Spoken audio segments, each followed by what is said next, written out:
Hello students, welcome to maths Zebra. स्वागत है आपका अपने यूट्यूब चैनल मैथ्स जैबरा में। आज की इस वीडियो में हम एनसीईआरटी क्लास 12th के मैथमेटिक्स का जो चैप्टर 1 है उसकी जो एक्सरसाइज है उसके बारे में पढ़ेंगे। एक्सरसाइज 1.1। ये जो वीडियो है ये उत्तराखंड बोर्ड और एनसीईआरटी तथा सीबीएसई बोर्ड के जो स्टूडेंट्स हैं उनके लिए बहुत ही बेनिफिशियल है। अगर आपको हमारी वीडियो पसंद आए तो लाइक और शेयर करें और चैनल को सब्सक्राइब करें ताकि और स्टूडेंट्स का भी इसका लाभ मिल सके। देखो यहाँ पर जो है थोड़ी बेसिक बातें मैं आप लोगों को बता देता हूँ कि हमारे पास इस चैप्टर को पढ़ने से पहले क्या क्या इंट्रोडक्शन है इसका। देखो हम जो है अगर पूर्णांकों की बात करते हैं, मान लिया हमारे पास कोई दो पूर्णांक है ए और बी, तो हम इनको जो है इस तरह से लिख सकते हैं a b is equal to b q plus r. जो आर जो है वो रिमाइंडर है, या तो वो जीरो हो सकता है या फिर बी से छोटा होता है। तो यहाँ पर इन दो पूर्णांकों के ए व बी के लिए ऐसे लिख सकते हैं आप। ये एकदम से जो हमने लिखा है ये किसने हमें सुझाया? ये यूक्लिड एल्गोरिथम है। ये क्या है? यूक्लिड लेमा है, यूक्लिड प्रेमिका है। प्रेमिका क्या होता है? एक बहुत ही पहले से ही सिद्ध होने वाली बात होती है। इस फॉर्मूले का हम इस्तेमाल जो करेंगे इस चैप्टर में वो हम एचसीएफ ज्ञात करने के लिए करेंगे। जैसे हम भाग विधि से मान लिया आप लोगों को, मान लिया जैसे कि 6 और 18 है, इनका एचसीएफ निकालना है। तो हम 18 को क्या लिख सकते हैं? 6 गुना 3 प्लस 0। तो देखो यहाँ पर जो ए है वो कितना है? 18, और बी जो है वो कितना है? 6 है, और क्यू क्या है? वो 3 है, और आर जो है वो क्या है? 0 है। तो ए बराबर बी क्यू प्लस आर की फॉर्म में हमने इसको लिख दिया है यहाँ पर। तो अब आप देख रहे हैं कि कितने आसान तरीके से हम इसका इस्तेमाल एचसीएफ ज्ञात करने में करते हैं। कहने का मतलब ये है कि हमारे पास ये एक स्पेशल फॉर्मूला बन गया है। ए बराबर किन्हीं भी दो धन पूर्णांकों के लिए बी क्यू प्लस आर, जहाँ पर आर जो है वो या तो 0 हो गया या फिर बी से लेस होता है। इस तरह से हम इस फॉर्मूले को लिखते हैं, और इसका जो नाम है वो क्या है? यूक्लिड विभाजन एल्गोरिथम। जो यहाँ लिखा हुआ है देखो, आप देख रहे हैं यूक्लिड विभाजन एल्गोरिथम। तो इसका प्रयोग करके हमें जो ये नंबर दिए गए हैं इनका एचसीएफ फाइंड करना है। तो एचसीएफ फाइंड करने के लिए देखिएगा, जैसे फर्स्ट क्वेश्चन है हमारे पास, फर्स्ट क्वेश्चन का फर्स्ट पार्ट वो क्या दिया गया है? 135 और 225, इनका एचसीएफ निकालना है यूक्लिड विभाजन एल्गोरिथम विधि से। यूक्लिड विभाजन एल्गोरिथम विधि जो है अभी आपको मैंने बताया किस तरह से काम करती है। तो देखिएगा आप लोग इसको कैसे करेंगे। सबसे पहले इसमें देखेंगे बड़ा नंबर कौन सा है। बड़ा नंबर 225 है। तो मैं रफ वर्क बता रहा हूँ आपको इधर। तो 225 को आप 135 से डिवाइड करेंगे। 135 से डिवाइड करेंगे तो 1 टाइम यहाँ पर पहाड़ा जो है चल जाएगा, माइनस करेंगे, ये 90 आ जाएगा। फिर इस 90 से 135 को डिवाइड करेंगे, 1 टाइम पहाड़ा चलेगा, ये 45। इस 45 से फिर 90 को डिवाइड करेंगे, 2 टाइम पहाड़ा चल जाएगा, तो रिमाइंडर कितना आ गया? 0 आ गया। ये प्रक्रिया जब तक करते रहते हैं हम, जब तक 0 ना आ जाए। तो अब इसको लिखने का जो तरीका होगा इस वाली फॉर्म में ए बराबर बी क्यू प्लस आर, वो किस तरह लिखेंगे हम देखिएगा इस वाले फॉर्मूले से। ये देखो 225 बराबर हम क्या लिखेंगे? 135 गुना 1 और प्लस 90। फिर 135 को क्या लिखेंगे हम? 90 इंटू 1 प्लस 45। फिर 90 को क्या लिखेंगे? 45 इंटू 2 प्लस 0। तो देखो यहाँ चूंकि आर जो है वो 0 आ गया है, और कब आया है, जब 45 से डिवाइड किया है। यहाँ लिखेंगे since r is equal to 0, इसलिए HCF किसका 135, 225 इज इक्वल टू 45। तो यही इसका आंसर है। तो आप इस तरह से अगर करेंगे तो बहुत ही आसान तरीके से क्वेश्चन सॉल्व हो जाएंगे, ज़्यादा कोई प्रॉब्लम नहीं आएगी इसमें। जब तक आप ये काम करते रहेंगे जब तक कि शेषफल शून्य नहीं है। ये बात आप आगे आगे मेंशन करते रहेंगे।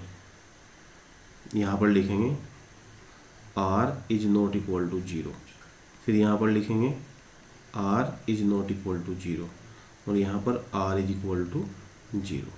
तो यहाँ लिख दिया, चूंकि r इज इक्वल टू 0 आ गया तो इसका HCF कितना आ गया है 45। अब देखिएगा इसका सेकंड पार्ट करते हैं हम कैसे करेंगे। देखिए अब इसका क्वेश्चन नंबर सेकंड है।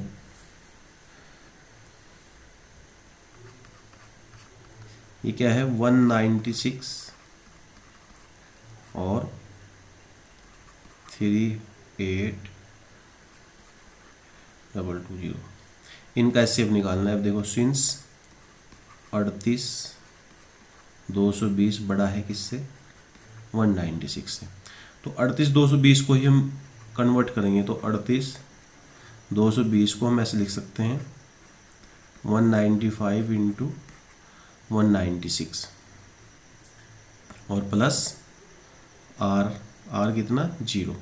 तो यहाँ लिखेंगे since r is equal to 0, इसलिए HCF जो है वो कितना आ गया, HCF आ गया 196। फिर थर्ड क्वेश्चन करते हैं इसका। थर्ड क्या है 867, 867 और 225। अब देखो 867 बड़ा है 225 से, तो हम इसको 867, देखो कैसे लिखेंगे, यहाँ 225 से डिवाइड करेंगे 867 को, तो कितना आएगा कितने टाइम पढ़ा चलेगा, आप देख रहे हैं 255 से 3 टाइम, और 3 टाइम चलेगा तो ये होगा 765। इसको माइनस करेंगे तो 102, फिर 102 से 225 को डिवाइड करेंगे, 225 को डिवाइड करेंगे 102 से, कितने टाइम पहाड़ा चल जाएगा यहाँ पर, क्योंकि शेषफल 0 नहीं आया है 2 टाइम चलेगा, तो 204, ये यहाँ पर बचेगा 21 बच गया, नहीं ये 55 है, सॉरी ये यहाँ पर क्या है 55, ये 255 है, क्वेश्चन में हमने 225 लिख लिया है, 255 है, तो यहाँ पर 255 इतनी बार। तो अब ये बचेगा 51, फिर इस 51 से 102 को डिवाइड करेंगे, तो 102 को डिवाइड करेंगे तो 2 टाइम्स चल जाएगा, 102 को 2 टाइम, तो रिमाइंडर 0 आ गया यहाँ पर। तो देखो यहाँ पर क्या क्या किया हमने, 3 इंटू 255, आर कितना आया, यहाँ लिखेंगे r is not equal to 0, फिर यहाँ पर 255 को हमने लिखा 102 गुना 2, आर कितना बचता था, आर इक्वल टू 51, अभी भी आर जो है 51 है, यानी 0 नहीं है। फिर 102 को क्या लिखेंगे 51 इंटू 2 प्लस 0, तो आर इज इक्वल टू 0 आ गया यहाँ पर। तो देखो आर इज इक्वल टू 0 आया, तो यहाँ लिखते हैं चूंकि आर इज इक्वल टू 0, इसलिए HCF कितना आ गया 867 और किसका 867 और 255 का, ये आ गया है 51। इस तरह से हम बहुत ही आसान तरीके से इन क्वेश्चन को सॉल्व कर सकते हैं HCF ज्ञात करने के लिए। तो ये जो हम इधर मेथड लगा रहे हैं ये हमारा रफ वर्क होता है, ये हमारा क्या होता है रफ, तो आप इसको रफ में ही रखेंगे, ये नहीं कि क्वेश्चन में करेंगे। क्वेश्चन में आप ऐसे लिखते जाएंगे, फेयर वर्क जो करेंगे वो इस तरह से करेंगे। तो अब आप देखिएगा क्वेश्चन नंबर 2। देखो क्वेश्चन नंबर 2 भी बहुत ही आसान है। यहाँ पर कहा गया कि कोई भी धनात्मक विषम पूर्णांक 6q+1 या 6q+3 या 6q+5 के रूप का होता है, जहाँ q कोई पूर्णांक है। तो मान लेंगे, माना a कोई विषम धनात्मक पूर्णांक है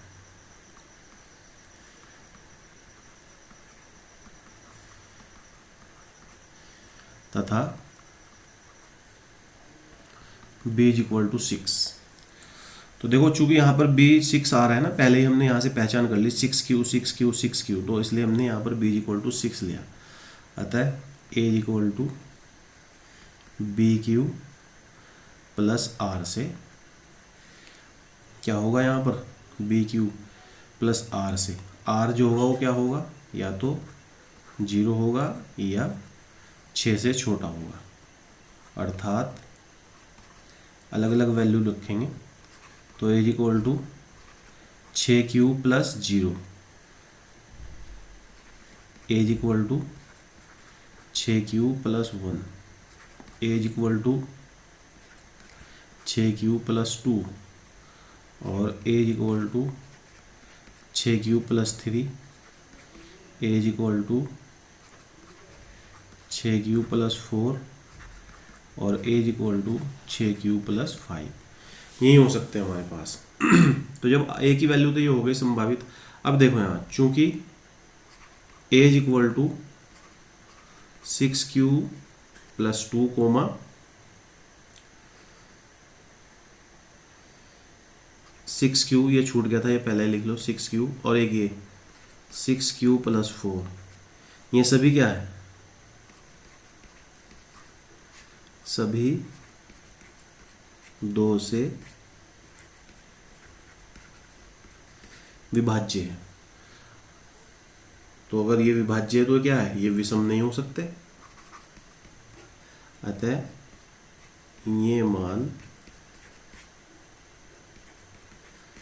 विषम नहीं हो सकते। ये मान जो देखो, विषम संख्या और सम संख्या की परिभाषा यही तो होती है। सम संख्या क्या होती है, जो 2 से विभाजित हो जाए, और विषम 2 से विभाजित नहीं होते। अतः हम क्या लिखेंगे, अतः कोई भी धनात्मक विषम पूर्णांक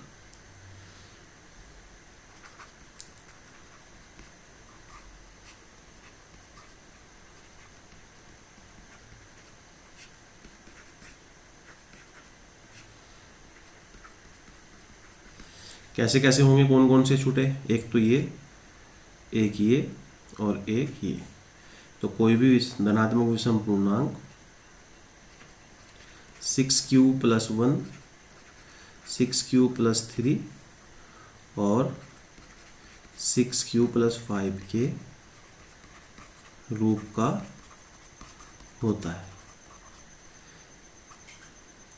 आप लोग जब भी धनात्मक विषम पूर्णांक की बात करेंगे तो ये बात ध्यान रखना कि इस फॉर्म में होता है। उम्मीद है कि आपको क्वेश्चन समझ आया होगा। अगर कोई प्रॉब्लम हो तो कमेंट्स में लिख के हमें ज़रूर बताएं, हम आपकी समस्या का समाधान करेंगे। नेक्स्ट क्वेश्चन देखते हैं। देखो नेक्स्ट क्वेश्चन नंबर 3 में है, क्या किसी परेड में 616 सदस्यों वाली एक सेना की टुकड़ी को 32 सदस्यों वाले एक आर्मी की बैंड के पीछे मार्च करना है। दोनों समूहों को समान संख्या वाले स्तंभों में मार्च करना है। इन स्तंभों की अधिकतम संख्या क्या है। देखो जहां पर भी अधिकतम की बात होगी तो आप समझ जाइए मैथमेटिक्स में कि हाईएस्ट कॉमन फैक्टर ज्ञात करना है, यहाँ पर HCF ज्ञात करना है। तो यहाँ पर देखो 2 नंबर है हमारे पास, 2 संख्या है। सेना के 2 समूह वाले बैंड की कुल संख्या कितनी है, सेना के 2 समूह वाले बैंड की कुल संख्या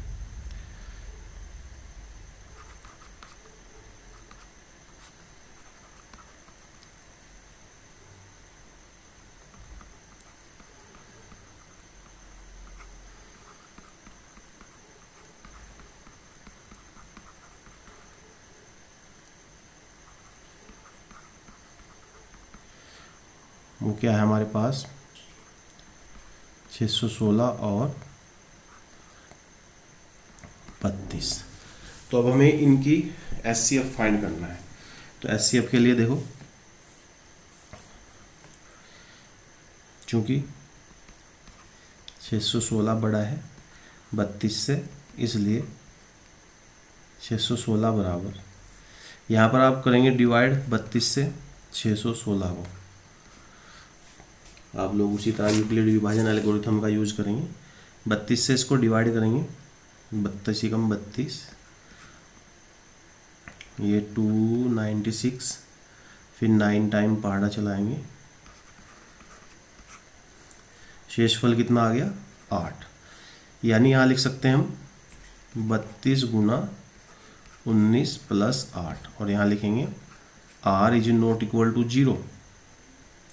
फिर उसके बाद हम 32 को क्या लिखेंगे, 8 के पदों में लिखेंगे, 8 चौक 32, यानी इस 8 से 32 को डिवाइड करेंगे तो 8 चौक 32, रिमाइंडर 0 आ गया।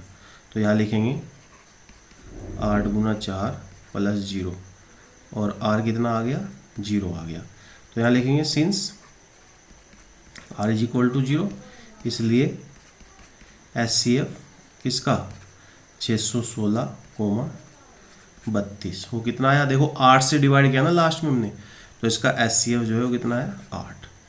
तो अधिकतम कितने समूह हो सकते हैं 8। ठीक है, मार्च करने के लिए अधिकतम स्तंभों की संख्या 8।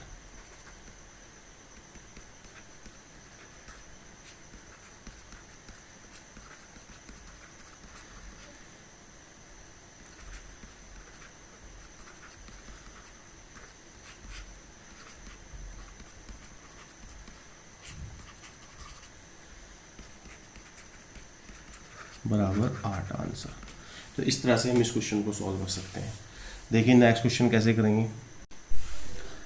क्वेश्चन नंबर 4 में क्या दिया गया, यूक्लिड विभाजन प्रमेय का प्रयोग करके दर्शाइए कि किसी धनात्मक पूर्णांक का वर्ग किसी पूर्णांक m के लिए 3m या 3m+1 के रूप का होता है। तो देखो यहाँ पर 3 है ना, तो b बराबर 3 मान लेंगे, और मान लिया कोई एक धनात्मक पूर्णांक a है, माना कोई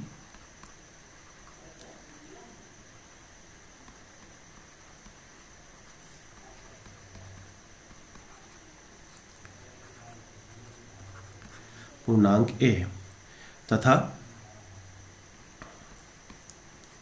b बराबर है 3, अतः r क्या होगा, r बराबर 0, 1 और 2, इसलिए a बराबर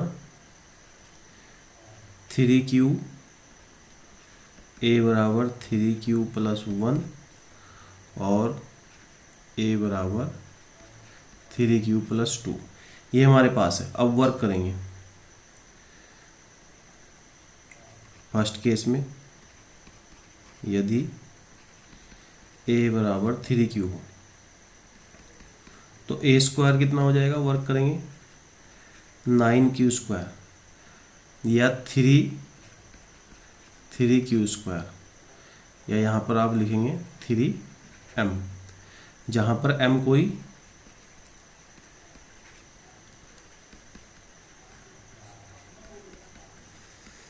कोई पूर्णांक है, तथा जो m है ना, m वो किसके इक्वल है 3q² के, क्योंकि q भी क्या है यहाँ पर पूर्णांक है। सेकंड कंडीशन, यदि a बराबर 3q+1, तो फिर a स्क्वायर करके देखते हैं क्या आता है। तो a square is equal to 3q+1 का स्क्वायर, a प्लस बी का होल स्क्वायर, तो ये 9q² + 6q, इसको आप थोड़ा सही करके लिख लीजिए। 3 कॉमन करेंगे इसमें से, तो ये 3q + q² 2q² और +1। अब देखो ये जो है इसको हम m मान लेते हैं, ये कितना हो गया 3m+1, जहाँ पर m जो है वो क्या है 3q² + 2q, एक पूर्णांक है। इसके बाद थर्ड कंडीशन क्या है हमारे पास। थर्ड कंडीशन देखिए कैसे करेंगे हम। थर्ड कंडीशन में यदि